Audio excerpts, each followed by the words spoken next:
कोण म्हणतं डॉक्टर हो, कोण म्हणतं इंजिनियर हो, कोण म्हणतं वकील हो, कोण म्हणतं अमुक हो, कोण म्हणतं तमुक हो. पण तिला काय व्हायचं हे कोण विचारतं का तिला? तिला काय व्हायचंय हे विचारायच्या आतच घरातले ठरून मोकळे होतात. बाई तू हे कर नाही तर ते कर. आणि आता तर पोरीला म्हणतात बाई तू शिकूच नको. का? तर म्हणे तू एवढी शिकली तर तुझ्यापेक्षा जास्त शिकलेला नवरा आणायचा कुठून? बाईपेक्षा जास्त शिकलेला जास्त कमवणारा नवरा पाहिजे असंच असायला पाहिजे का? नाही, जास्त शिकलेली जास्त कमवणारी बाई का चालत नाही? का तर म्हणे ती लय अक्कल शिकवी.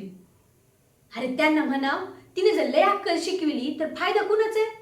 त्या घराचाच ना. पण विचारतं कोण तिला?